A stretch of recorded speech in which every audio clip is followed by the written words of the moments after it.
All right, good afternoon. Injury report. Jaquan Brisker and Kyler Gordon did not practice again today, and they'll be out for the game. So I know you guys saw that, and that's really all I have for you in terms of injury.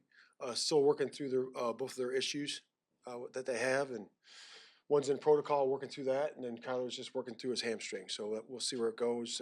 Hopeful for next week, but we'll see where it goes from there. In terms of the guys playing in for him, we had the guys in there last week that have a lot of experience for us. And those guys did well, and they prepared well this week. So we're excited about that. Had a good week of practice. Just finished up the red zone session. I thought it was good. Thought it was crisp. Walkthroughs were good, and also the on-field work was also really good too.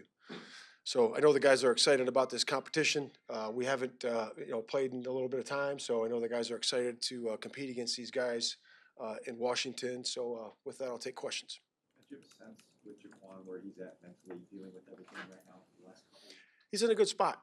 Yeah, he really is. He's in a good spot. We visited a while yesterday, and he's in a good spot. The reports out of Washington are that Jaden Daniels is gonna be a game time decision. Does this sound like good old fashioned gamesmanship coming from DC? Well, it's if you focus on yourself and it's about us mentality, I don't think it does much. I just think that we just prepare the way we prepare and get ready for him to play. And if Marcus is in there, we're going to play the game still. And that's really about it. Focusing on us, and it's about us. Do you have a hunch, whether you want to say it out loud or not? But do you have a hunch as to who is going to play? Yeah, I really don't. I don't think that way. So we'll be kicking the ball off, and we'll see. Did you have to use two different scout team quarterbacks No. throughout the week? No, because when you look at the game last week, when he came in early, they operated the same way. They ran the same offense. It was the same exact offense that they ran before. So I don't see those guys changing. They believe in their system. It's very effective, and they're going to use that system. When you do have a game time decision like this for an opponent, what's the process like for you guys on like Sunday morning when you find out who is playing? I'm sure everyone. Yeah, in this case, not that much. Not that much, because like I said, they're using the same offense, running the same plays, and so it's really not that big of an adjustment for us. What's the biggest challenge getting you guys ready coming out of a bye? Yeah, just I would say just pad ready.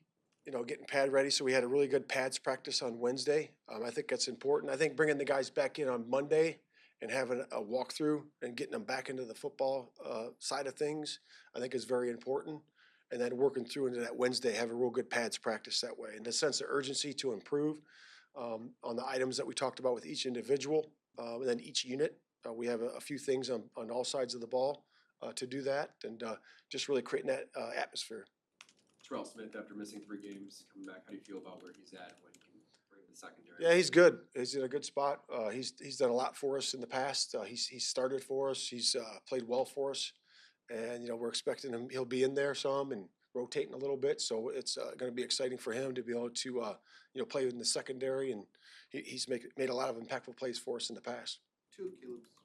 Caleb's 2 worst games have come on the road in the true road games that you've had. What's the challenge for a young guy to get comfortable in those uncomfortable situations?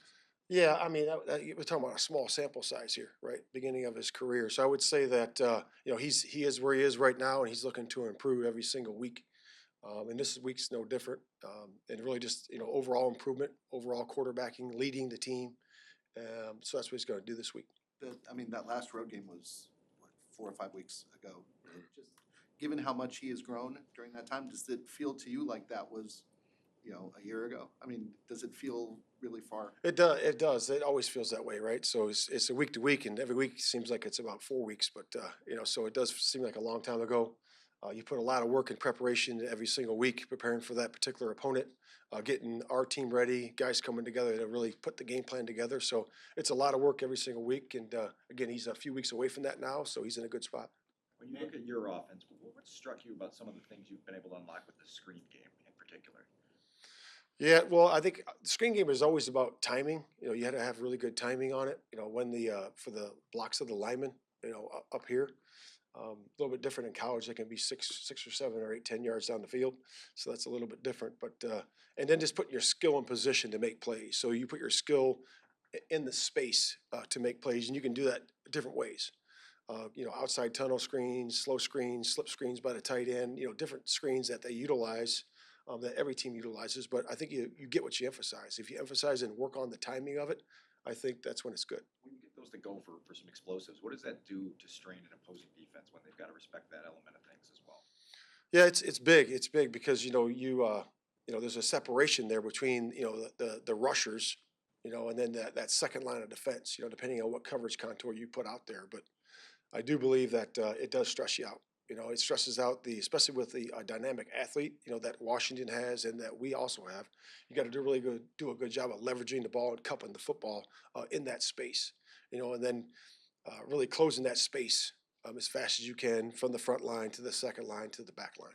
Man, with regard to the Commander's uncertainty at quarterback, can you recall a time in your career where you were in that situation and either overthought it or it ended up not being a big deal? In other words, is there ever a lesson learned, somewhere you learned how to handle that based on previous experience where you didn't know who the quarterback was going to be and then it either mattered or it didn't?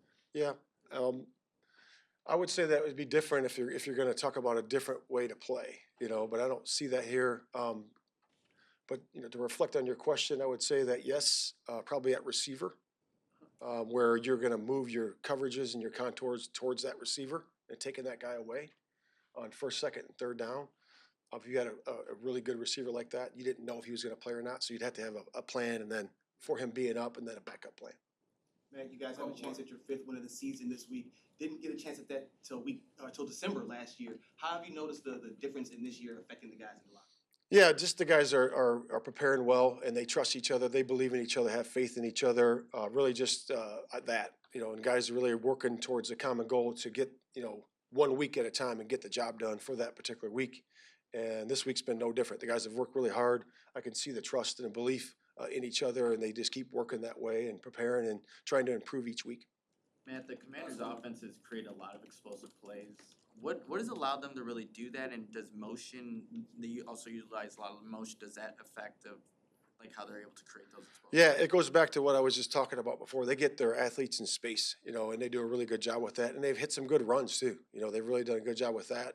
They're top in the league in both run and pass in terms of explosives. So their scheme has done it, and also just putting people in space.